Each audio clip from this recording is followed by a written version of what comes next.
한 사건으로 일본 열도가 발칵 뒤집혔습니다. 바로 미래에서 왔다는 미래인의 예언 사건입니다. 당시 일본에서는 인터넷 서버가 다운될 정도로 큰 화제가 되었던 사건. 일본 제1의 커뮤니티 사이트 니차네루에서 일어난 일입니다. 미래인은 해당 글에서 앞으로 일어날 역사적인 여러 사건들을 맞추었으며 그의 예언 중에는 2024년을 말하는 것도 있어 최근 다시 주목받고 있습니다. 2010년 11월 14일 일본의 니차네루 사이트에 하나의 글이 올라왔습니다. 저는 2062년 미래에서 왔습니다. 저에게 질문이 있습니까? 처음 사람들은 그냥 심심한 사람의 장난 정도로 생각해서 가볍게 질문을 하기 시작했습니다. 당시에는 사람들의 큰 관심은 끌지 못했고 그렇게 잊혀지는 듯 했습니다. 그러나 4개월 뒤 2011년 3월 그의 글은 전 일본의 엄청난 주목을 받기 시작했습니다. 그가 받았던 질문 중에는 우리에게 지금 가장 말해주고 싶은 말이 있어? 라는 글이 있었고 그는 2011년 3월 산으로 올라가라. 라는 답변을 했었습니다. 그 후 4개월 뒤인 2011년 3월 11일 일본 도호쿠 지방에서 자그마치 진도 9.1의 일본 지진 관측 역사상 최고 규모의 대지진이 일어났습니다. 이 지진은 더불어 초대형 쓰나미를 불러와 엄청난 인적, 물적 피해를 야기했으며 심각한 원자력 발전소 사고를 일으키기도 했습니다. 미래인이 동일본 대지진을 예언했다는 소문이 퍼졌고 해당 인터넷 사이트가 다운되는 등 그의 글은 전 일본에서 엄청난 주목을 받았습니다. 그는 이후로도 가상화폐의 부상, 세계적인 전염병 발생 등 수많은 굵직한 사건들을 예언했고 사람들은 그의 글을 더욱 신뢰했습니다. 여기 앞으로 다가올 그의 예언들을 당시 사람들의 질문과 함께 소개하겠습니다. 제3차 세계대전은 일어났습니까? 3차 세계대전은 일어났으며 정확한 시기를 말해줄 수는 없지만 2030년 이전에 일어난다고까지는 얘기할 수 있습니다. 미국, 중국, 인도, 일본, 한국 등 세계의 강대국들이 대부분 참전했으며 우리 동아시아에서는 일본과 한국이 살아남았습니다. 핵무기가 사용되었고 전 인류의 30%가 감소했습니다. 현재 2062년 남녀 비율은 남성이 훨씬 더 많은 상태입니다. 그렇다면 중국은 어떻게 됐습니까? 중국은 완전히 사라졌으며 그 영토는 대부분이 인도의 영토가 되었습니다. 현재 인도는 세계를 이끄는 초강대국이 되었고 일본은 전쟁으로 영토가 절반가량으로 축소됐습니다. 한국은 전쟁 직후 통일을 이루었으며 빠르게 성장하여 주요 강대국 중 하나가 되었습니다. 한국은 현재 물리적인 힘이 아닌 문화의 힘으로 세계를 이끄는 리더라고 할 수 있겠습니다.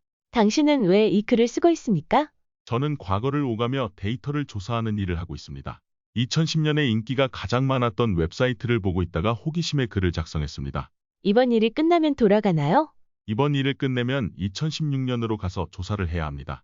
식량 문제는 해결됐나요? 값싼 인공고기 등의 대량 생산으로 더 이상 사람이 굶어 죽는 일은 일어나지 않습니다.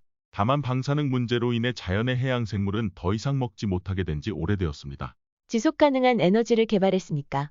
네, 우리는 차원 에너지를 사용하고 있습니다. 이는 간단히 말하면 다른 차원에서 넘어온 에너지를 사용하는 것인데 이는 환경에 부담이 없고 매우 효율적이라 무한히 지속 가능한 에너지로 생각되고 있습니다. 미래에 새롭게 밝혀지거나 발명되는 것들에는 또 어떤 것들이 있나요? 전혀 다른 세계라고 봐도 무방할 정도로 세상은 많이 바뀌었습니다. 여러분이 흥미를 가질 만한 몇 가지를 얘기하자면 먼저 우주의 지적 생명체의 존재가 밝혀졌고 지구와의 소통이 이루어지고 있습니다. 또한 지금의 제가 여기 온 것처럼 과거와 현재와의 이동이 조건부로 가능해졌습니다. 허나 미래로의 이동은 현재 개발 중에 있습니다. 단순 노동직은 대부분이 로봇에 의존하고 있으며 의학의 발달로 인간의 수명이 여러분이 살고 계시는 때보다 2배가량 늘어났습니다. 그렇다면 그곳 2062년에는 2062년보다 더 미래에서 온 미래인도 있습니까? 아니요. 그 문제가 바로 지금 우리들의 가장 큰 의문점이자 두려움입니다. 미래의 기술이 더욱 발전하여 자신들의 존재를 완벽하게 숨기고 있는지 우리 인류가 완전히 사라져버렸는지 아직은 알 수가 없습니다. 사실 과거로 와서 이렇게 조사를 하는 것도 과거들의 우리의 선택이 현재 어떤 결과를 불러왔는지를 조사하기 위해서입니다. 그것을 참고하여 현재에서 더 나은 선택을 하고 긍정적인 미래를 만들기 위함입니다. 우리보다 미래에서 왜 우리에게 오지 않았는지 여러 가지 추측이 있지만 아직 밝혀내지 못하고 있습니다. 현재 일본은 이민자들의 증가로 많은 사회적 문제가 야기되고 있는데 미래의 이 문제는 어떻게 되나요?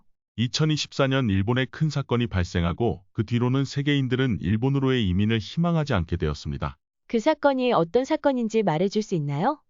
구체적인 언급은 할 수 없지만 인재가 아닌 자연재해라고 생각하시면 될 것 같습니다. 일본은 앞으로 어떤 산업이 발전하게 됩니까? 일본은 로봇 산업이 미래의 먹거리가 될 것입니다. 그러나 로봇의 주요 기술들은 한국이 선도할 것이고 일본은 한국 제품의 하청을 받는 수준에 머물 것입니다. 여기까지가 미래인과 일본 네티즌들과의 대화 중 일부를 발췌한 것입니다. 자신이 미래인이라 말하는 그의 주장과 예언은 우연의 일치라고 하기에는 많은 것이 적중했기에 사람들의 관심을 받고 있습니다. 그는 이 글을 남기고 다시 돌아올 것이라고 얘기했지만 현재까지도 나타나지 않았다고 전해집니다. 과거 사람들에게 너무 많은 정보를 알려주어서 어떠한 징계를 받은 것일까요? 그는 지금의 그들을 있게 해준 과거의 선배들에게 앞으로 나타날 재앙을 예고해주고 피해를 줄여주고 싶었는지도 모르겠습니다. 위 대화에서 나온 미래상은 불안하고 우려스러운 요소들도 많습니다. 하지만 이런 미래적 상황을 보면서 우리는 현재에 더욱 집중하여 변화를 이끌어 나갈 수 있는 기회를 얻을 수 있습니다.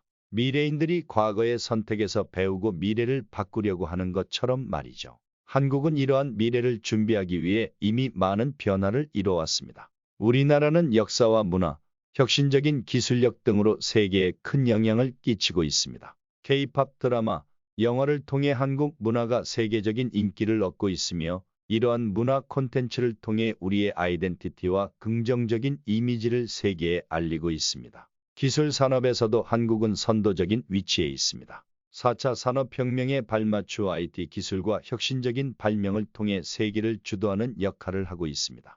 이러한 노력과 성취들은 우리의 자부심을 높여주며 더 나은 미래를 만들어 나갈 수 있는 힘을 우리에게 줍니다.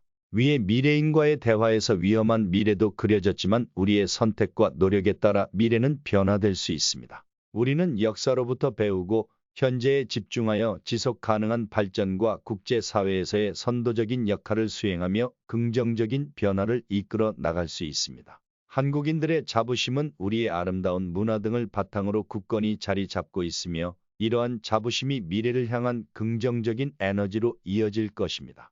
함께 노력하여 미래를 개척하고 세계를 이끌어 나가는 주요 주역으로 거듭나길 기대합니다. 과거에서 배운 교훈을 통해 미지의 미래를 조금 더 밝게 만들고 싶었던 미래인.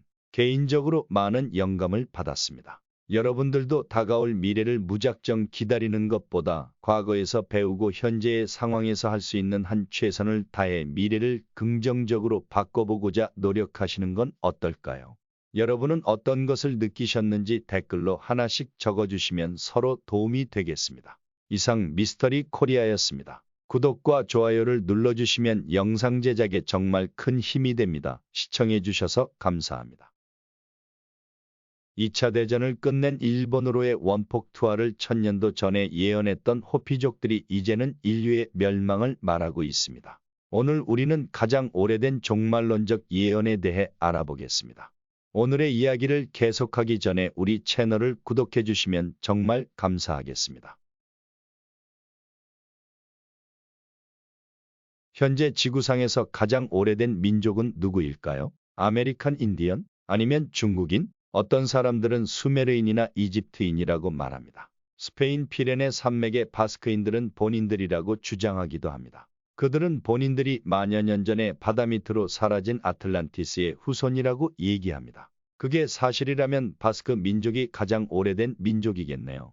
허나 많은 사람들이 세계에서 가장 오래된 민족이라고 하는 이들은 따로 있습니다. 미국 중서부의 뉴멕시코, 애리조나, 유타, 콜로라도 이 네 주가 만나는 곳에 사막에서 솟아오른 고원이 있습니다. 아주 작은 규모의 이곳에는 호피족이라는 아메리카 원주민이 살고 있습니다. 그들은 아마도 세계에서 가장 오래된 민족이라고 추측됩니다. 1960년대까지 호피족은 단순한 농경 생활을 유지했습니다. 남자들은 매일 약 10km 넘게 이동해가며 농사를 지었습니다. 여자들은 고원 아래 아주 먼 강으로 물을 기르러 갔습니다. 그들은 현대사회와 단절된 생활을 하며 수천 년 전에 그들 조상의 생활 양식을 그대로 따르며 살아왔습니다. 부족의 이름인 호피란 평화를 뜻하며 이들이 세상을 살아가는 방식도 평화를 추구합니다. 그런데 이 부족에게는 한 가지 특별한 점이 있습니다. 그들은 오래전부터 인류의 미래를 알고 있었다는 것입니다. 그들은 자연 숭배와 독특한 우주관을 가진 매우 영적인 부족으로 알려져 있습니다. 혹독한 자연과 함께 살아가는 그들에게 신은 세계 인류에게 경고해야 할 예언을 맡겼다고 합니다. 그들에게 대대로 전해져 내려오는 예언의 적중률은 100%에 가깝다고 알려져 있습니다. 호피족의 예언에 따르면 곧 인류의 마지막 날, 대정화의 날이 올 것이라고 합니다. 세상의 종말이 오기 전에 9가지 징조가 나타난다고 예언되어 있는데 그중 8가지가 이미 현실로 이루어져 있습니다. 현 세계는 지구의 네 번째 세계이다. 그들이 사는 미국 서부의 사막지대는 고도와 지형상 당연히 살기 좋은 곳은 아닙니다. 호피는 호피어로 평화의 백성이라는 뜻인데 다른 부족과의 싸움을 피하기 위해 일부러 불편한 곳에 거주지를 옮겼다고 전해집니다. 평화를 사랑하는 그들이 그곳에 계속 사는 이유는 2가지가 더 있습니다.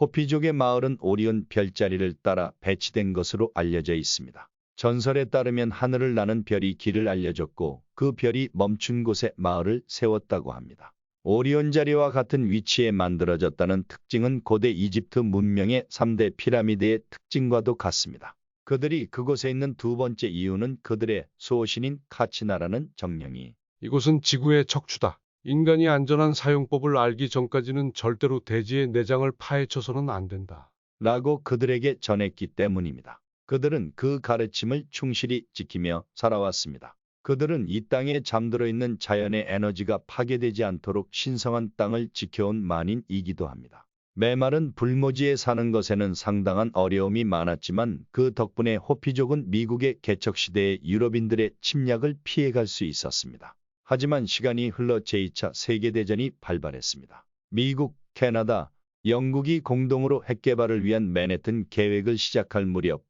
호피족의 땅에는 핵폭탄에 쓰이는 우라늄 광석이 다량으로 매장되어 있다는 사실이 밝혀집니다. 정부는 계획을 진행하기 위해 호피족을 인근 다른 지역으로 강제시키고 그 과정에서 많은 피해가 발생했습니다.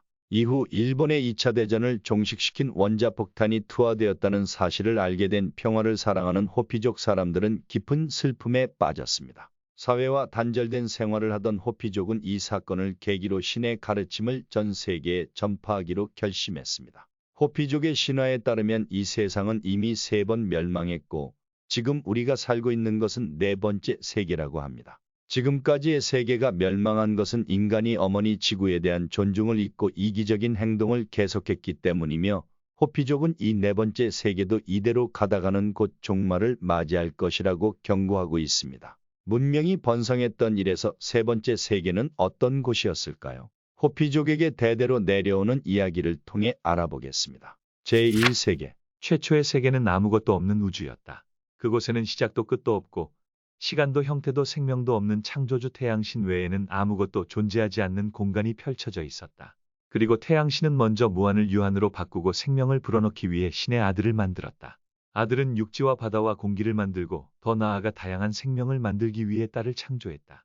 신의 아들과 딸은 생명체의 소리와 움직임을 부여하고 지구가 안정적으로 돌아갈 수 있도록 쌍둥이를 만들어 북극과 남극을 지키라고 명령했다. 그리고 마지막으로 빨강, 노랑, 흰색, 검정색 피부를 가진 인류를 만들었다. 딸은 인류에게 조화와 감사라는 개념을 가르쳤고 아들은 인종마다 다른 말을 주었다. 최초의 인류는 계속 늘어나고 행복하게 살았지만 점차 가르침을 잊고 자연에 대한 존경과 감사를 잃어갔고 마침내 평화가 사라졌다. 그래서 창조주 태양신은 이 세상을 깨뜨리고 다시 만들기로 결심했다. 그러나 일부 가르침을 지키고 있는 사람들이 있었고 그 사람들만 세상의 출구로 인도되었다. 그 사람들이 빠져나간 후 태양신은 아들에게 명령하여 대지를 갈라 첫 번째 세계를 파괴하도록 했다. 이렇게 첫 번째 세계는 땅을 가르는 거대한 지진에 의해 사라졌다고 합니다. 그런데 호피족은 고대 시대에 어떻게 북극과 남극을 알고 있었을까요? 마치 지축을 알고 있는 듯한 신화에 놀라지 않을 수 없습니다. 제2세계. 두 번째 세계에서는 이전 첫 번째 세계에서 탈출한 사람들이 망가진 지상세계를 피해 지하세계에서 살고 있었다. 그곳은 이전보다 더 열심히 일해야만 하는 세상이다. 그러던 중 지상이 식자 아들은 제2의 세계를 만들기 시작했다. 육지를 만들고 물을 뿌리고 모든 것이 완성되자 사람들을 불러들였고 아들은 인류에게 가르침을 지키라고 말했다.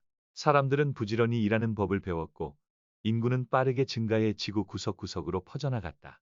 하지만 욕심에 사로잡힌 인류는 더 많은 것을 얻으면 얻을수록 더 많은 것을 원하게 되고 신에 감사하는 것을 잊어버리게 된다. 한번 멸망하고 신의 가르침을 지켰던 사람들의 후손임에도 불구하고 인류는 금방 감사를 잊어버린다. 욕심을 부리는 인류는 신과 자연보다 물질을 더 사랑하게 되고 결국 전쟁을 시작하게 된다. 화가 난 아들은 딸에게 태양신의 가르침을 지키고 있는 소수의 사람들을 대피시키라고 명령한다. 신의 딸은 제1세계 때와 마찬가지로 인류를 피신시킨다. 그리고 아들은 양극에 있는 쌍둥이에게 명령하여 지구의 자전을 망가뜨린다. 세상은 무너지고 산은 무너져 바다로 떨어지고 대홍수가 육지를 삼켜버린다. 결국 모든 생명이 뜨거운 얼음 속에 갇히게 되었다. 뜨거운 얼음이라 표현한 이 마지막은 빙하로 인해 모든 것이 사라졌음을 뜻하고 있습니다. 제3세계. 두 번째 세계가 오랫동안 얼음에 갇혀 있는 동안 살아남은 소수의 사람들은 안전한 세계의 끝에 모여서 평화롭게 살고 있었다. 신의 아들은 쌍둥이에게 지축을 되돌리게 하고 새롭게 제3세계를 창조하기 시작했다. 바다를 만들고 산을 만들고 아름다운 동식물을 만들어냈다. 얼음이 녹기 시작하고 따뜻한 세상으로 돌아오자 사람들은 다시 세계로 퍼져나갔다. 이 제3세계에서 문명은 고도로 발전했고 인류는 거대한 도시와 국가를 건설했다. 하지만 영화 같은 발전은 또다시 인류를 파멸로 이끌었다. 사람들은 태양의 은혜에 대한 감사를 잊고 다시 전쟁을 시작하게 된 것이다. 사람들은 초고속 항공기를 만들어 다른 도시를 침략하기 시작한다. 가르침을 지키는 소수의 사람들의 생명을 지키기 위해 신에 따른 큰 식물의 줄기 속에 사람들을 피신시키고 물과 식량인 옥수수 가루를 담아둔다. 그와 동시에 신의 아들이 세상을 파괴하기 시작했다. 대홍수가 산을 무너뜨리고 대륙을 산산조각 내고 육지는 바다에 가라앉는다. 사람들이 들어갔던 줄기는 대홍수 속에서 떠내려가 오랫동안 바다 위를 떠돌아다녔다. 그렇게 세 번째 세계는 홍수로 사라졌다고 합니다. 사람들을 태우고 오랫동안 바다 위를 떠돌아다닌 줄기는 마치 노아의 방주를 떠올리게 합니다. 전혀 접점이 없는 세계 각국의 신화에서 많은 공통점을 발견할 수 있다는 것은 신기한 일입니다. 제4세계. 사람들은 긴 여정 끝에 마침내 육지를 찾는다. 상륙하자 신의 아들이 나타나서 이렇게 말했다. 잘 도착했다. 여기가 네 번째 세계다. 그리고 완전한 세계다. 이 세상은 이전처럼 모든 것이 아름답지도 않고 쉬운 것도 아니다. 높이도 있고 깊이도 있고 더위도 있고 추위도 있다. 신의 말씀을 따라 살아갈 것인지 다시 세상을 멸망시킬 것인지는 당신들이 결정할 일이다. 별이 멈춘 곳이 바로 당신들이 정주할 곳이다. 정수리의 문을 열어두고 내가 말한 것을 영원히 기억해 두라. 사람들은 재회를 맹세하고 부족으로 나뉘어 이동하기 시작했다. 이렇게 전 세계로 흩어졌던 인류의 일부는 그 자리에 남아 아즈텍과 마야 문명의 조상이 되었다. 제3세계에서 옥수수 가루와 함께 망망대해를 표류하며 이 세상에 도착한 인류. 옥수수는 호피족의 신화에서 빼놓을 수 없는 존재입니다. 옥수수는 육체적으로나 정신적으로 그들을 상징하는 어머니와 같은 존재인 것입니다. 과학적으로도 옥수수는 정말 신기한 존재입니다. 옥수수는 조상 작물을 찾을 수 없어 일설에 의하면 우주에서 날아온 것이라고도 하는 신기한 식물입니다. 그리고 옥수수의 원산지로 추측되는 곳이 호피족의 형제이자 갈라진 종족으로 여겨지는 아즈텍 문명과 마야 문명입니다. 아즈텍 문명과 마야 문명에서도 옥수수는 아주 중요한 작물로 여겨졌습니다. 호피족은 이렇게 전해져 내려오는 신화나 예언을 외부로 유출하지 않도록 호피족 신관들의 명령을 따라왔습니다. 그러나 그들에게는 하늘에서 재가 든 숯덩어리가 떨어지면 호피족의 가르침과 신성한 예언을 널리 알려야 한다. 그 숯은 강을 끓어오르게 하고 오염된 황무지를 만들어 땅에 풀이 자라지 못하게 할 것이다. 라는 믿음 또한 존재했는데 1945년 호피족 장로는 이것이 2차 대전을 종식시킨 일본에 떨어진 원자폭탄을 의미한다고 확신했습니다. 투하된 원자폭탄은 호피족이 대대로 살아오던 땅에서 채굴된 우라늄을 원료로 하여 뉴멕시코의 로스알라모스 원자력 연구소에서 제조된 것이었습니다. 호피족이 대대로 지켜온 대지의 내장을 파헤쳐서는 안 된다는 가르침은 바로 이런 의미였다고 여겨집니다. 호피족 원로들은 당시 미국 대통령 트루먼에게 다음과 같이 요청했습니다. 우리의 말을 진지하게 들어주세요.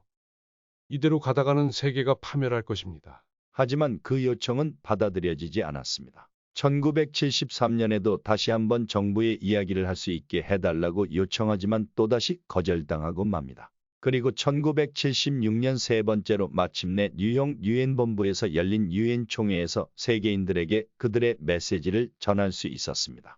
호피족은 사람들에게 현재 세계 이전의 세상에 대한 신화와 함께 앞으로 다가올 종말에 대한 예언도 전했습니다. 호피족의 세상을 향한 예언과 경고의 메시지.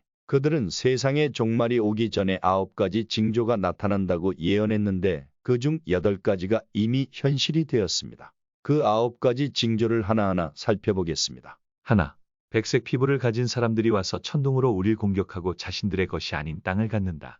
수백 년 전 미 대륙의 유럽 이주민들이 도착하기 전부터 호피부족에 전해져 온 위의 예언을 분석한 전문가들은 천둥 같은 소리가 나는 총을 사용하는 유럽계 이주자의 출현을 예언한 것으로 봅니다. 둘, 우리의 땅은 음성이 섞인 수레바퀴를 보게 될 것이다. 음성이 섞인 수레바퀴는 말이 끄는 마차 또는 엔진이 장착된 자동차 또는 기차인 것으로 본다고 합니다. 셋, 버팔로처럼 생기고 큰 뿔이 달린 기이한 동물이 지상에 나타나 많이 번식할 것이다. 뿔이 나고 버팔로처럼 생긴 동물은 유럽에서 온 소떼인 것으로 해석됩니다. 넷, 땅이 철로 만들어진 뱀들로 횡선을 그을 것이다. 철로 만들어진 뱀은 철도와 전선 그리고 전화선인 것으로 분석하고 있습니다. 다섯, 땅이 거대한 거미의 거미줄로 횡선을 그을 것이다. 거대한 거미의 거미줄은 전깃줄, 전화선 그리고 인터넷을 의미합니다. 여섯, 땅이 태양의 그림을 그리는 돌호수로 횡선을 그을 것이다. 이는 더운 날 호수처럼 이글거리는 아스팔트 도로인 것으로 분석됩니다. 일곱, 바다가 검게 변하는 소리를 들을 것이다. 그리고 동물들이 이 때문에 죽을 것이다. 바다가 검게 변하고 동물들이 죽는 상황은 바다의 유조선 기름 등 안 좋은 성분들이 유출되는 현상을 상징한 것입니다. 여덟, 장발을 한 많은 젊은이들이 부족을 찾아와 삶의 방법을 배우고 지혜를 배울 것이다. 이것은 미국에서 1960, 70년대에 일어난 히피 운동을 의미하며 실제 이 당시 많은 히피족들은 호피족 등 원주민들의 생활 양식을 배우고자 찾아왔습니다. 아홉, 지구 위에 있는 하늘의 집이 큰 소음을 내며 떨어지는 소리를 들을 것이다. 파란 별처럼 보일 것이다. 그 즉시 우리 부족의 의식은 끝날 것이다.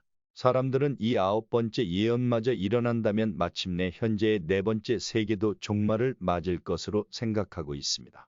일각에서는 이미 9번째 예언이 일어난 것이 아니냐는 의견도 있습니다. 하늘에 있는 거주지는 우주 정거장을 가리키며 2018년 4월 2일 추락한 중국 우주정거장 텐궁 1호를 가리키는 것이 아닌가 하는 우려도 있었습니다. 그러나 대부분의 해석가들은 이 예언은 아직 실현되지 않은 것으로 보고 있습니다. 파란 별이라는 내용 때문에 혜성이나 소행성이 지구에 충돌할 것을 암시한다는 설도 있습니다.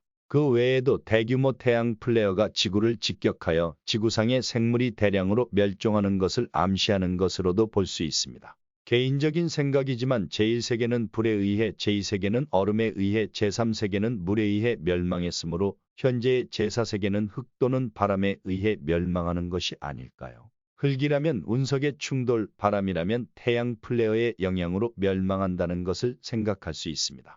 그렇다면 매번 새로운 세계들의 끝은 반드시 멸망으로 향할 수밖에 없는 것일까요? 호피족들은 인류가 자연과 조화를 이루는 길로 가면 세상은 평화로워지고 멸망을 피할 수 있다고 말합니다. 우리는 지금 물질을 중시하는 혼돈의 길과 고요한 정신적인 길의 갈림길에 서 있습니다. 과연 이대로 인류는 최후를 맞이할 것인가? 아니면 마침내 바라던 평화로운 세상에서 행복할 것인가? 우리는 더 늦기 전에 정신적인 만족을 중시하는 영적 세상으로 돌아갈 수 있을까요? 호피의 예언에는 구세주의 출현도 언급되어 있습니다. 대정화의 날이 다가오면 세상을 구하기 위해 동쪽 나라에서 검은 머리의 구원자가 신의 말씀이 적힌 석판을 가지고 돌아온다. 전설에 따르면 1만 년 전쯤 호피족의 석판을 들고 동쪽으로 떠났던 영제가 대정화의 날이 오기 전에 돌아올 것이라고 예언되어 있습니다. 그는 세상을 물질의 혼돈에서 영적인 평화를 찾을 수 있도록 이끌기 위해 노력하는 인물이라고 합니다. 동쪽 나라와 검은 머리는 아시아인을 뜻한다고 해석됩니다. 과학적으로도 아메리카 원주민과 아시아인은 같은 뿌리를 가지고 있다는 추측이 있습니다. 아시아의 아기들에게 주로 나타나는 몽고반점이 아메리카 원주민에게도 많이 나타납니다. 그 중에 한국은 아기의 97%가 몽고반점을 갖고 있으며 이는 가장 높은 확률입니다. 구세주의 노력으로 인류는 이번 4번째 세계를 구할 수 있을까요? 아니면 또다시 5번째 세계를 기다려야 할까요? 적중률 100%로 알려진 미국 원주민 호피족의 예언. 높은 적중률과 다가올 미래에 대한 종말론적 예언은 무섭게 느껴집니다. 만약 인류가 자연과의 조화를 중시하고 물질보다는 영혼을 우선하여 서로 사랑하며 살아간다면 9번째 예언이 다가오기 전에 미래를 바꿀 수 있을지 모릅니다. 제4세계에서 제5세계로 넘어가는 과도기인 지금 인류가 어떻게 될지는 우리들에게 달려 있습니다. 여러분들은 어떻게 생각하시나요? 재미있게 보셨다면 주변 사람들에게 이 영상을 공유해 주시면 감사하겠습니다. 시청해 주셔서 감사합니다. 2024년 세계에서 가장 부유한 나라 중 한 곳이 대규모 지진에 휩쓸릴 것이다. 현존하는 세계적인 심령술사이자 예언가인 크레이그 해밀턴 파커가 예언한 2024년에 대한 내용 중 하나입니다. 최근 일본에 강력한 지진이 발생하며 그의 예언들이 다시금 주목받고 있습니다. 먼저 예언은 예언가 개개인의 하나의 주장일 뿐이며 맹신해서는 안 된다는 것을 얘기하고 시작하겠습니다.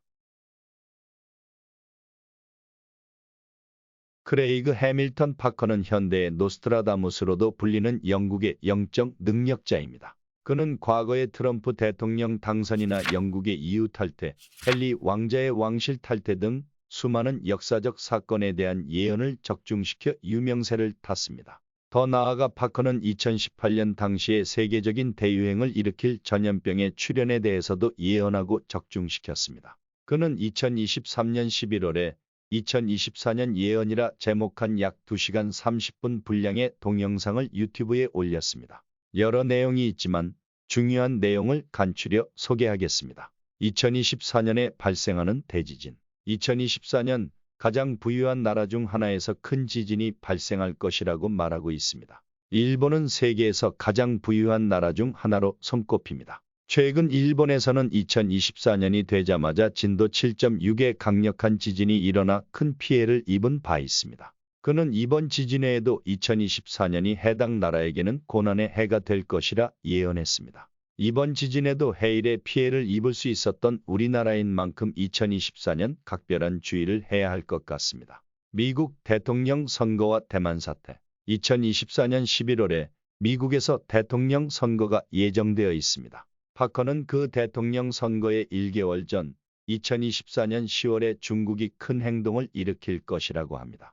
최근 몇 년간 중국과 대만과의 갈등 사태가 2024년 10월에 마침내 일어난다고 예언하고 있습니다. 이는 이념간의 대립으로 인해 세계적인 큰 전쟁으로 번질 수 있어서 많은 사람들은 이 예언을 주목했습니다. 정말로 대만 사태가 일어난다면 인근 국가이자 미국의 동맹국인 한국에게는 상당한 영향을 미칠 것입니다. 세계 각지에서 일어나고 있는 전쟁. 2022년 2월 24일 러시아가 군사적 행동을 일으키고 전쟁이 발발했습니다. 현재도 전쟁은 계속되고 있으며 아직 끝이 보이지 않습니다. 그런 상황이 2024년에 급격하게 변할 수도 있겠습니다. 파커는 러시아에 대해 이러한 예언을 하고 있습니다.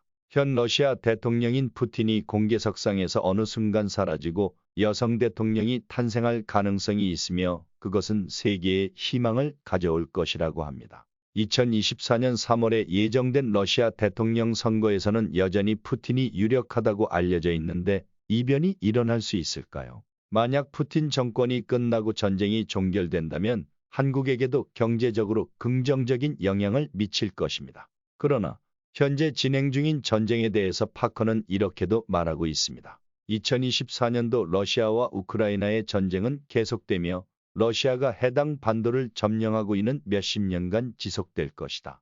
푸틴의 존재와는 무관하게 이후에도 전쟁은 계속된다는 것입니다. 또한 그는 2024년에 예정된 미국 대통령 선거의 전후에 세계적인 규모의 사이버 공격이 일어난다고 예견합니다. 그는 중국이 전 세계에 사이버 공격을 가할 것이라고 예언했습니다. 파커는 그 사이버 공격에 대해 다음과 같이 말했습니다. 2024년 중국이 전 세계를 상대로 AI를 이용한 대규모 사이버 공격을 할 것이다. 공격 대상은 금융기관이며 신용카드를 사용할 수 없게 된다. 또한 이 사이버 공격은 일반 인터넷도 대상이 되며 이 영향으로 미국 대통령 선거가 연기되거나 취소될 수 있다. 이는 그가 예견한 미국 대통령 선거 직전 대만 사태와 연결된다고 보여집니다. 이 모든 것이 일어난다면 사이버 공격으로 혼란해진 틈을 타 실제 공격을 가할 것으로 예상됩니다. 의료기술의 발전과 우주로의 재진출. 2023년부터 AI 기술의 발전이 가속화되고 있고 우리의 일상생활에도 사용되기 시작했습니다. 대부분의 세계적인 대기업에서도 AI 기술을 도입하고 있습니다. 그런 AI 기술이 2024년에는 더욱 진화할 것이라고 파커는 말합니다. 구체적으로는 AI와 의료기술이 융합되어 암 치료법 개발과 알츠하이머병 치료법 개발이 진행된다는 것입니다. 또한 가까운 미래에 암 치료법이 확립될 것이라고 말했습니다. 이것이 실현되고 향후 인류의 평균 수명이 더욱 길어질 수 있다는 것입니다. 또한 파커는 인류의 우주 진출에 대해서도 예언했습니다. 미국이 계획하고 있는 아르테미스 계획. 이는 1972년 아폴로 17호 이후 인류를 달에 착륙시키는 계획입니다. 이 계획은 2024년에 실행될 예정입니다. 파커는 이 계획이 성공할 것이라고 예견하고 있습니다. 하지만 아르테미스 계획에 의해 달 표면에서 외계 생명체의 흔적이 발견되어 전 세계적인 논쟁을 불러일으킬 것이라고 말했습니다. 최근에는 멕시코 의회에서 외계인으로 추정되는 미라를 공개하거나 미국 정부의 UFO 공청회 등 전 세계적으로 정보를 공개하는 단계에 이르렀습니다. 기술의 지나친 발전. 파커는 기술에 대한 의존도가 지나치게 높아진 사회를 염려했습니다. 그는 특히 인터넷 접속 장애와 전원 차단에 대한 대비책이 필요하다고 강조했습니다. 그는 2024년에 이것과 관련된 두 번의 큰 사건이 일어날 것이라고 예언했습니다. 이것이 암호화폐 시장에도 큰 영향을 미칠 수 있다고 말했습니다. 구체적으로는 암호화폐의 가치 폭락과 최악의 경우 사라질 가능성도 시사했습니다. 이러한 큰 사건은 2024년 3월과 6월에 발생할 것이라고 합니다. 또한 그는 이 사건과 관련하여 중국의 경제 붕괴가 촉발될 것이라고 예언하고 있습니다. 태양 흑점의 활동으로 인해 인공위성의 오작동을 일으켜 시스템 다운의 일원이 될 가능성도 지적되고 있습니다. 인터넷의 취약성과 이에 따른 잠재적인 리스크에 대해 파커는 거듭 경고하고 있습니다. 인터넷에 대한 기술 의존도가 높아진 사회에서 이런 위험은 심각한 재정 파탄을 일으킬 수 있다고 말합니다. 한국에서도 종종 대형 은행이나 신용카드 결제 시스템에 장애가 발생하고 있고 앞으로 더 큰 규모의 문제가 발생할 수 있다고 언급되고 있습니다. 파커의 예언적 중률이 100%는 아니지만 지금까지 나름 높은 확률로 맞춰온 것을 생각해보면 그의 이러한 예언들 중 다수가 실제로 실현될 확률이 높을 것으로 예상됩니다. 이코노미스트 표지 예언. 이코노미스트 잡지는 국제적 시각에서 비즈니스, 정치, 경제 등을 논하는 세계적인 영향력을 가진 영국의 주간지입니다. 로스차일드 가문이 대주주로 알려진 이코노미스트는 매년 연말에 다음 해를 예측하는 세계 대전망 시리즈를 내놓고 있습니다. 거기에 나오는 내용은 앞으로의 지침으로 여겨지며 세계의 지도자들과 비즈니스 인사들에게도 중요하게 여겨지고 있습니다. 하지만 잡지 내용보다 더 주목받는 것이 있는데 그것은 바로 표지 일러스트입니다. 이코노미스트의 표지는 앞으로 일어날 일을 예언한다고 많은 사람들이 주장하고 있습니다. 그리고 2024년을 예언하고 있는 것으로 여겨지는 표지가 있습니다. 상단에는 푸틴 대통령과 젤렌스키 대통령으로 알려진 인물들이 마주보고 있습니다. 가운데에는 투표함을 들고 있는 상자가 그려져 있습니다. 그리고 하단에는 바이든 대통령과 시진핑 주석이 그려져 있습니다. 젤렌스키와 푸틴, 이 두 인물의 일러스트는 그대로의 의미로 러시아와 우크라이나 전쟁을 나타내고 있습니다. 또한 둘 사이에는 모래시계가 그려져 있는데 이 전쟁이나 다른 일에 시한이 있다는 것을 암시하고 있습니다. 또한 젤렌스키 대통령 위에는 미사일, 푸틴 대통령 위에는 비둘기가 그려져 있어요. 두 사람의 생각이 서로 스쳐 지나가고 있는 것처럼 보입니다. 이 두 사람의 선택에 따라 앞으로의 전개가 결정될 중요한 한 해가 될지도 모릅니다. 바이든과 시진핑, 이 두 사람은 서로 등을 돌리고 있는 모습으로 그려져 있습니다. 이는 2024년에 미중 간의 대립이 더 깊어질 것을 시사하는 것일 수도 있습니다. 파커도 대만 사태에 대한 예언을 하고 있고 이러한 표지와 상통합니다. 표지 중앙에는 투표함이 그려져 있고 이는 미국 대통령 선거를 나타내고 있으며 파커가 말한 대로 선거 시기와 관련되어 있을 수 있습니다. 더불어 두 사람 아래에는 배터리가 방전된 일러스트가 그려져 있는데 이는 정전을 의미할 수 있습니다.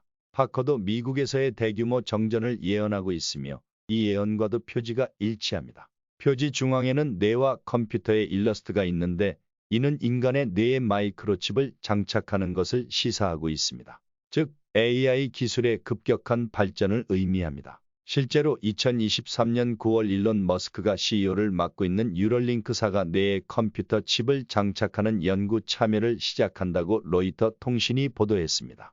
이 실험은 이미 FDA의 승인을 받았습니다. 만약 이 실험이 성공한다면 인간의 뇌가 인터넷이나 AI와 연결되어 지식과 지혜의 격차가 줄어들 것입니다. 예를 들어 아무 공부를 하지 않은 분야라도 뇌를 인터넷이나 AI에 연결해 바로 그 지식을 습득하여 이해할 수 있게 된다는 것입니다. 이로 인해 학벌주의가 무너지고 현대의 사회구조도 재구성될 것이라고 합니다. 허나 이런 뇌로의 직접적인 칩 이식은 여러 가지 부작용을 우려하는 목소리가 많습니다. 그것을 이용해 세계 사람들을 마음대로 움직이려는 세력이 있다는 것입니다. 만약 이런 기술이 상용화된다면 우리는 대세를 따라야 할까요? 많은 생각이 들 수밖에 없는 내용입니다. 오늘은 현존하는 영국 최고의 심령술사 크레이그 해밀턴 파커의 예언에 대해 알아보았습니다. 영상이 재미있으셨다면 지인들에게 공유 부탁드립니다.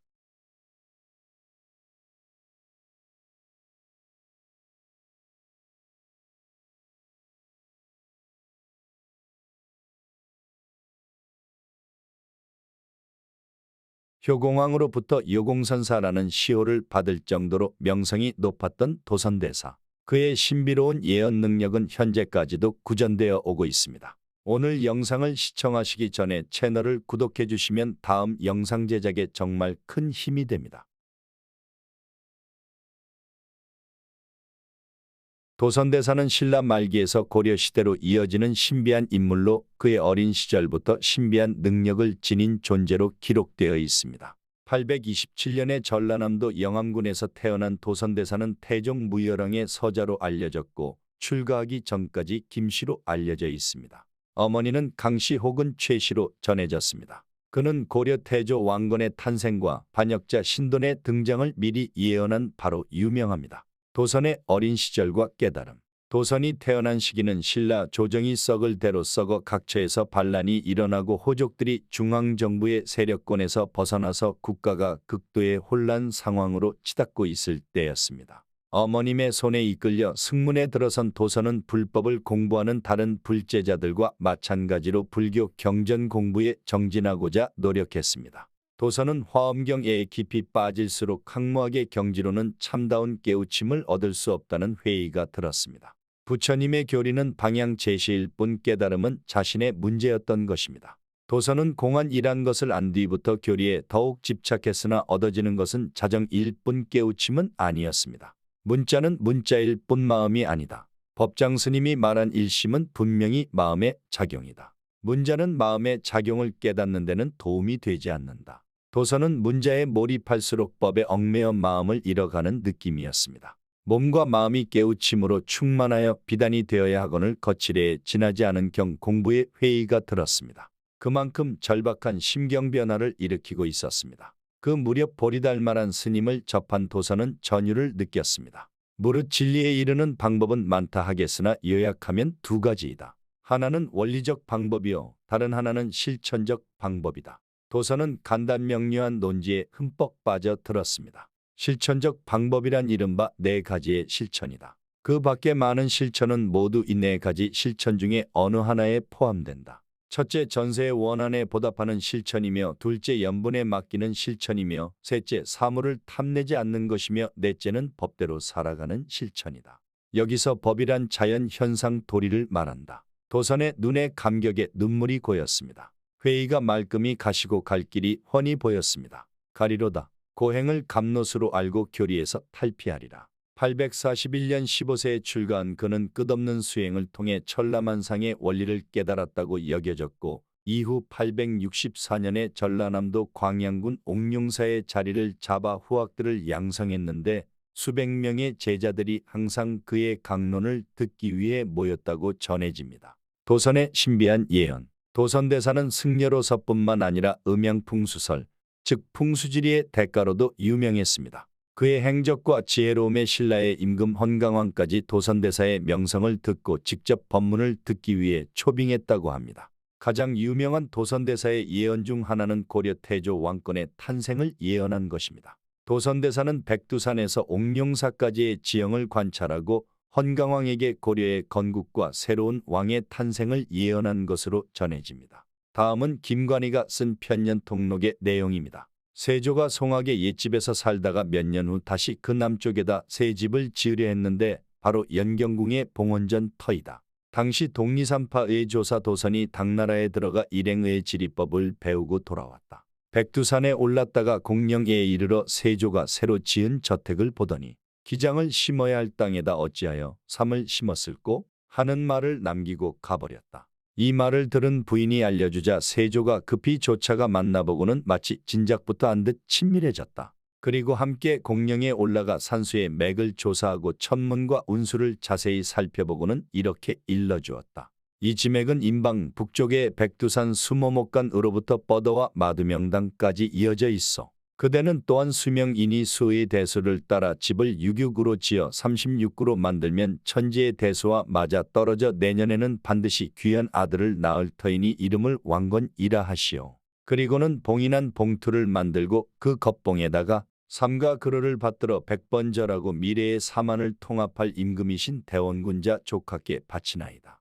라고 썼다. 그때가 당나라 희종 건부 3년 876 4월이었다. 세조가 그의 말대로 집을 짓고서 살았는데 이달 위수광후가 임신하여 태조를 낳았다. 또한 그의 신비로운 예언 능력과 관련하여 도선비기에는 당나라에서 온 사신과 도선대사와의 담화가 적혀 있는데 그 내용은 다음과 같습니다.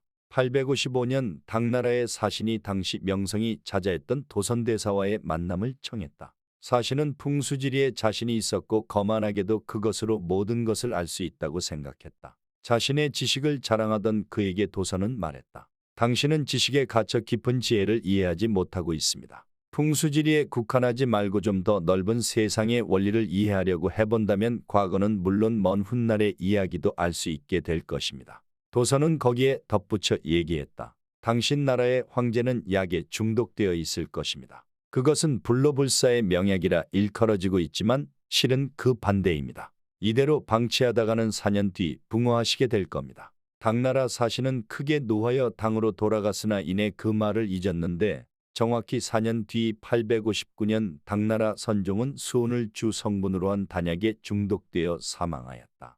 이처럼 신비한 능력을 지녔던 도선대사는 그 능력을 인정받아 898년 72세로 세상을 떠나면서 효공왕으로 하여금 요공선사라는 시호를 받았습니다.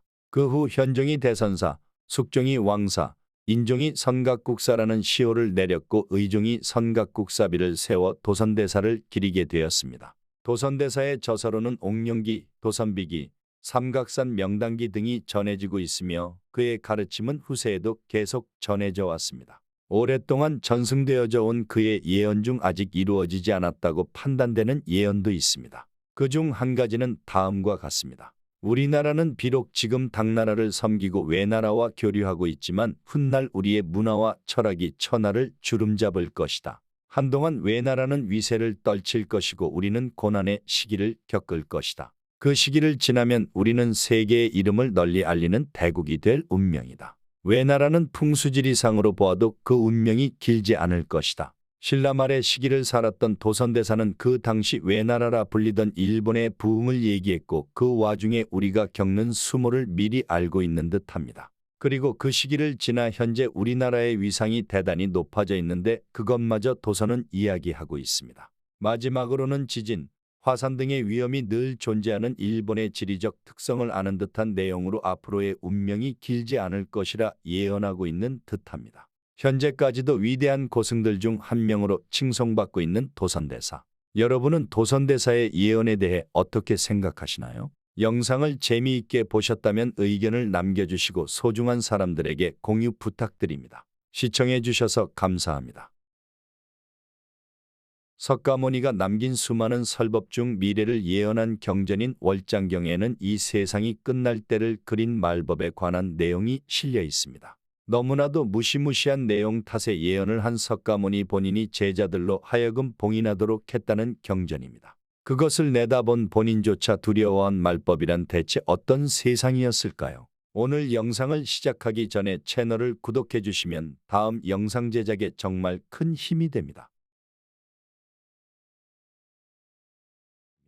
불교의 창시자인 석가모니는 자신의 생각을 제자들에게 설파했습니다. 그 가르침은 경전으로 구성되어 남겨져 있습니다. 석가가 설한 가르침은 다양하지만 그 중에서도 말세의 세계에 대해 석가가 예언한 내용을 기록한 것으로 여겨지는 경전이 바로 월장경입니다. 월장경에 기록된 말세는 바로 우리가 살아가고 있는 현대에 해당한다고 해석되고 있습니다. 그 내용에는 현대의 인류 역사를 예언했다고밖에 볼 수 없는 묘사가 여러 곳에서 발견됩니다. 석가모니의 입적 후 찾아오는 세 가지 세상. 석가모니는 자신의 인멸 후 500년 동안은 정법시대로 사람들이 석가의 가르침을 지키며 평온한 세상이 지속될 것이라고 했습니다. 그 다음 500년은 상법시대로 부처님의 가르침은 전해지지만 깨달음에 이르는 사람이 없어지고 세상이 어지러워진다고 합니다. 그리고 그 이후는 말법시대가 되어 석가의 가르침은 잊혀지고 사람들의 마음은 혼란스러워져 천재지변과 분쟁이 끊이지 않는 시대가 된다고 합니다. 월장경에서 말하는 말법시대는 석가모니의 인멸 후 약 2000년 후에 찾아온다고 했습니다.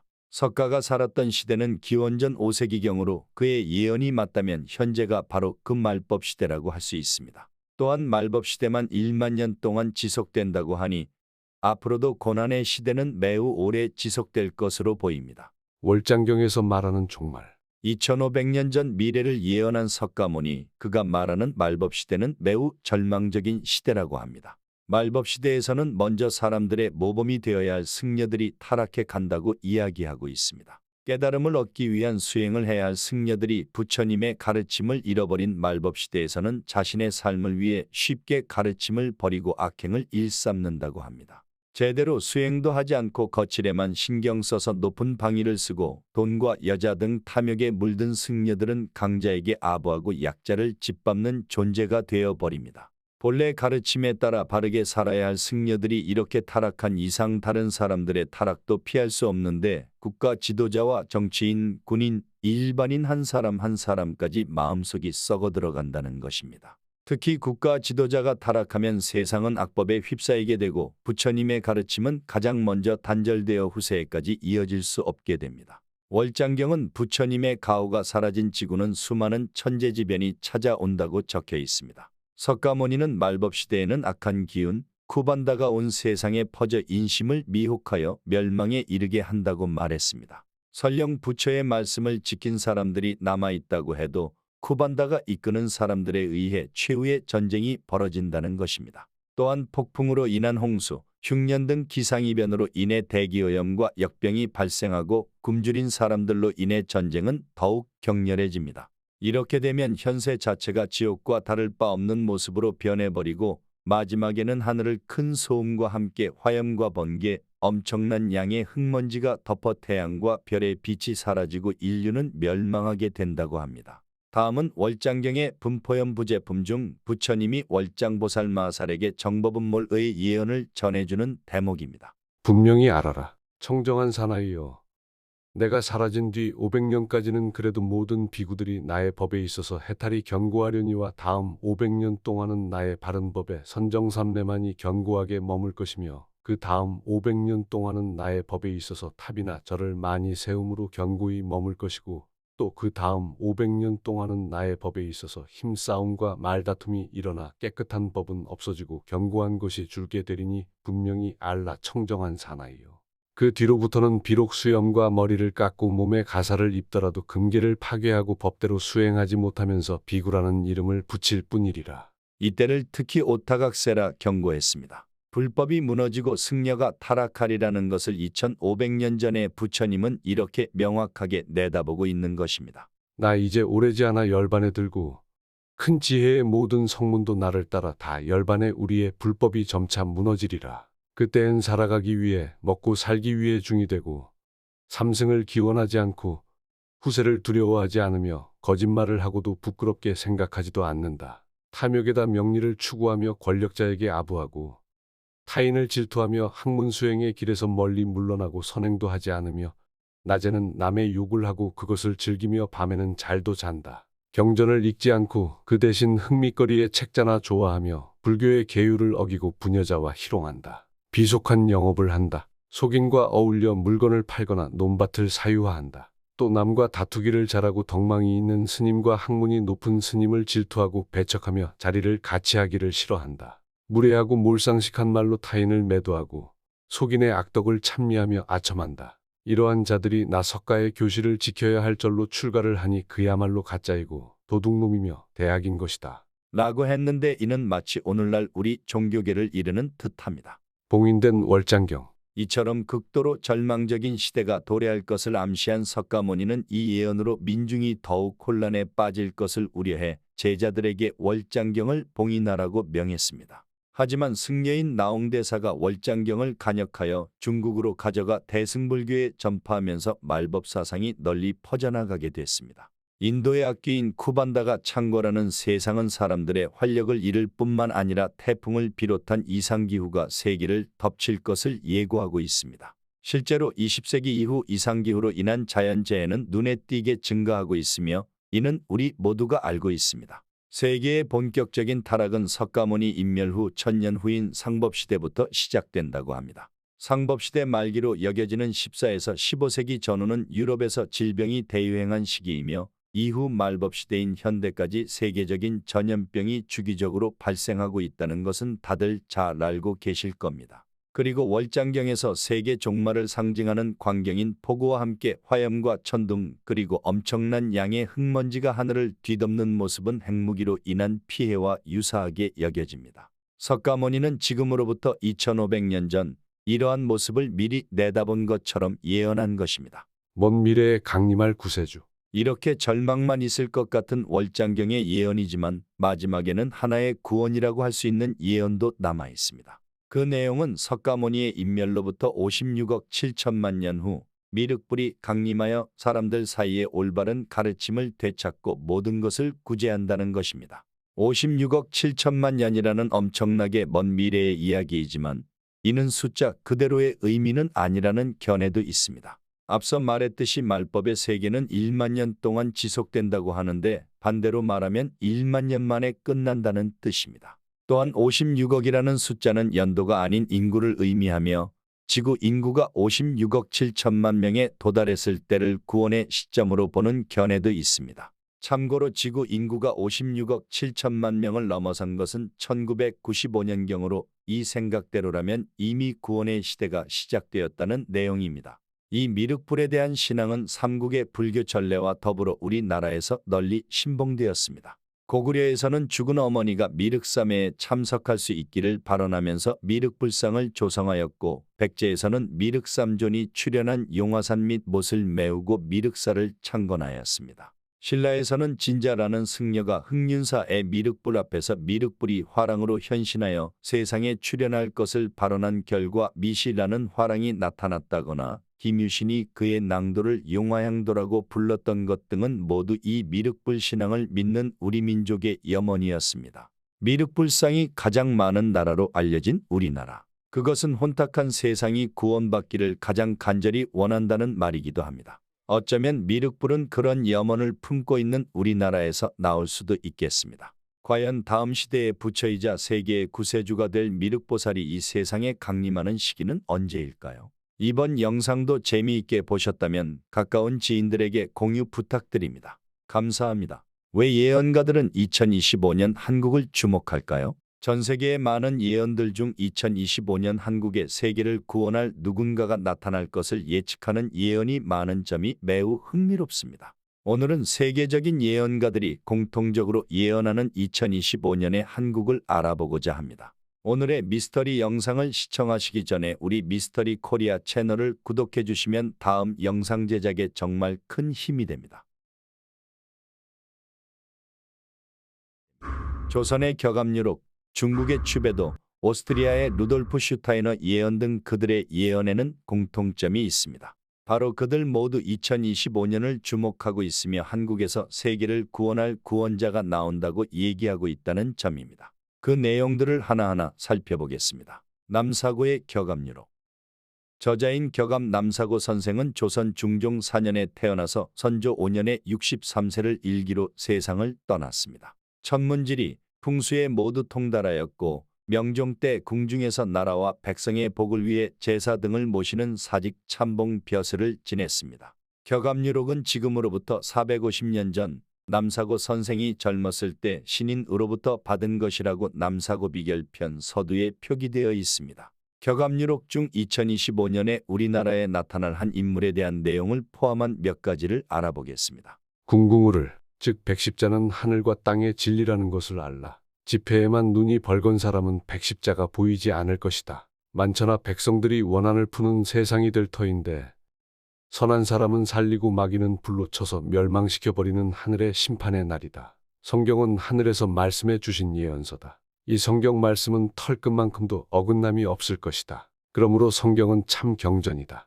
언젠가는 미친 것처럼 술 취한 것처럼 어머니를 부르는 소리가 들릴 것이다. 이때가 되거든 좌우를 돌아보지 말고 앞으로만 나아가라. 세상에는 그런 사람이 있을 것이니 세상 만물을 공정하게 살펴보아라. 그 사람은 진사년에 나와서 천하를 통일할 것이다. 황금의 눈이 어두운 사람은 그 속에서 빠져나오기 힘들 것이다. 남쪽 조선으로 보낸 비결을 보라. 비결문 속에 모든 것이 숨겨져 있다. 동양과 서양에 다 같이 말세를 알리는 예언서를 보냈다. 이 예언서들은 하느님께서 신인을 보내 미리 알려준 글인데도 세상 사람들은 알지를 못하는구나. 슬프다. 세상 재앙이 한꺼번에 일어나는 날이 멀지 않았는데 이것을 깨달은 자 그동안 몇이나 될까? 먼저 이 사람은 부처님이 보낸 현인이시며 몇 천년을 두고 하늘에서 예정하신 일이었다. 이 구세주의 우는 미륵불이 세상에 오신 것이다. 이때가 되면 온 세상은 혼돈해지고 불이 날아 땅에 떨어지는 감당할 수 없는 어지러운 세상이 될 것이다. 악신은 새 세상에 영영 없을 것이다. 궁궁, 즉 백십자가, 이것은 참 불교며 백십자를 통해 오시는 구세주는 미륵불이다. 사람이 죽는 것을 애석하게 생각하고 사지에서 구원해 주시는 분이며 새하늘 새 땅 맑고 깨끗한 별천지를 만드시는 분이다. 오랜 세월 동안 세상 풍파를 다 겪으며 몇 만리를 왔더냐. 이 도는 동양과 서양에서 다 같이 세상이 어지러울 때에 이루어질 것이다. 서역, 즉 서양의 도가 돌고 돌아서 동양으로 왔다. 국가가 먼저 흥해야 내 집도 흥하게 되느니라. 소리도 없고 냄새도 없이 동방으로 내려와서 마귀 무리들을 불러 태울 것이다. 하느님인지 사람인지 신도 알지 못하며 신인지 사람인지 하늘도 알지 못할 것이다. 이 글을 아는 집은 복이 있는 집이며 이 글을 깨닫지 못하는 집은 복이 없는 집이다. 어느 누가 이 사람이 성인이란 것을 능히 알겠는가? 이 사람은 세상에서 온갖 시비를 가장 많이 겪는 사람으로 이 사람이 곧 성인이니라. 미륵불께서 세상에 나오신 것이며 만법의 교주로서 유교, 불교, 기독교 등 모든 종교를 통합하여 하나 되게 하시려고 이 땅으로 두 번째 오신 분이다. 이와 같이 격압유록은 2024에서 2025년인 진사년에 세상을 심판하고 통합할 사람이 우리나라에 나온다고 얘기하고 있습니다. 450년 전 인물인 남사고 선생이 예언한 진사년이 바로 앞으로 다가왔는데 황금, 즉 물질에만 눈이 먼 사람들은 힘든 일이 찾아올 것임을 예고하고 있습니다. 예언이 반드시 이루어진다는 보장은 없지만 현 시대의 문제점을 미리 알고 지적하는 듯합니다. 심판이 오고 안 오고를 떠나 물질 만능주의에 물든 우리 시대에 경각심을 주는 예언임은 틀림없습니다. 그런데 격압 남사고 선생은 바로 조선의 인물이기 때문에 우리나라에서 세상을 구할 인물이 나올 것을 예언했다고 친다고 해도 놀랍게도 외국의 유명 예언에서도 이와 거의 비슷한 내용들을 찾아볼 수 있는데 그 내용을 바로 알아보겠습니다. 금지된 예언서 추배도.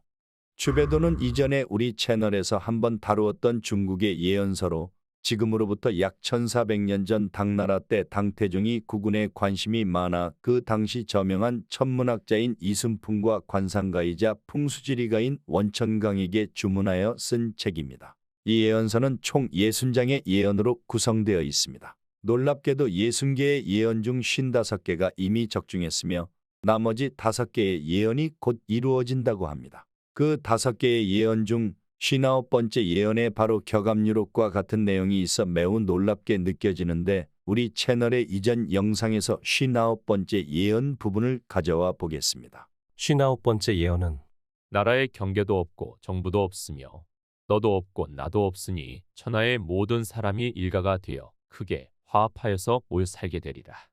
한 사람이 세계의 행복을 위해 힘을 다하여 그 미래를 결정하니 인종과 민족의 구별이 없으며 동서남북의 차별이 없는 세계를 만들 것이다. 라고 하여 한 사람에 의해 대동세계가 이루어진다는 내용이다. 이 한 사람이란 추대보에 따르면 묘지간, 벌상유리, 파루견동, 융융이. 여기서 묘지간이란 묘와오 사이, 자축인 묘진사오, 즉 바로 진사로서 성인이 진사년 출신이거나 진사년에 나타난다는 의미이고, 이는 2024년, 2025년이다. 이는 놀랍게도 한국의 3대 예언서 중 하나인 정감록에 나오는 세계의 구원자가 진사년에 우리나라에 나타난다는 내용과 일치한다. 이에 대해 일부 예언 해석가들은 대한민국에 나타난 성인이 세계를 구원하고 평화를 이끈다고 해석하고 있다. 이와 같이 중국의 유명 예언서 추배도에도 진사년에 세상을 통합할 인물이 등장한다고 했으며, 이는 한국의 예언서 격암유록 그리고 정감록에 나오는 내용과 정확하게 일치합니다. 허나 누군가는 같은 동양권의 예언서이기 때문에 비슷하게 쓰여졌을 수도 있다고 해석할 수 있는데, 100여 년 전 사망한 아주 먼 나라인 오스트리아의 유명한 학자가 거의 같은 내용을 예언한 바가 있어서 이어서 소개해드리겠습니다. 루돌프 슈타이너의 2025년 예언. 루돌프 슈타이너는 오스트리아의 철학자, 교육자, 영성론자였으며 생애 동안 영성과학에 관한 수많은 책과 논문을 발표하였습니다. 그는 인간의 육체를 다른 실체에 의한 점령에 열려있는 영적인 그릇으로 보았습니다. 1912년 슈타이너는 스위스 케른에서 인지학협회를 설립했습니다. 당시 인지학협회의 큰 목적 중 하나는 신비사상적 지식을 학문으로 체계화하는 것, 자신의 내면을 인식에 기초하여 육성하는 것이 바로 인지학협회의 목표였습니다. 물질 세계의 경계 너머에 영적 세계가 있다고 슈타이너는 주장했습니다. 그리고 이 영적 세계를 보급하고자 그는 유럽 각지에 6,000번 이상의 강연을 강행하기도 했습니다. 그로 인해 수많은 동지와 제자들을 모았으며 그들은 오늘날까지도 교육, 예술, 의학, 건축 등 다방면에 걸쳐 널리 활동 중입니다. 그런 슈타이너는 영적 세계를 연구한 결과 미래 세계를 영시할 수 있게 되었다고 했습니다. 그는 1917년에 공산주의는 약 70년간 존속할 것이라 예언했습니다. 이것은 바로 그 해인 1917년에 공산주의 국가가 된 소련을 의미합니다. 그로부터 약 70년이 지난 1991년 영원할 줄 알았던 소비에트 연방은 붕괴했고 그의 예언이 적중했음을 알고 사람들은 놀라워했습니다. 그 밖에도 그는 독일이 유럽의 불행을 가져온다는 것, 최근 전염병의 유행까지도 미리 예언을 적중해서 영적 능력을 인정받은 바 있는데 그는 2025년을 매우 주목했었습니다. 그는 2025년에 세계 인구가 크게 감소할 만한 일이 일어날 것이라 예언했는데 이와 관련하여 이런 말을 남겼습니다. 인류 문명의 대전환기에는 새 문명, 새 삶의 원형을 제시하는 성배의 민족이 반드시 나타나는 법이다. 그 민족은 개인적으로나 집단적으로 탁월한 영성을 지녔으나 외세의 침략과 내부의 폭정으로 끊임없이 억압당해온 과정에서 삶과 세계에 대한 생득적인 꿈과 이상을 내상처럼 안으로만 간직하고 있는 민족이다.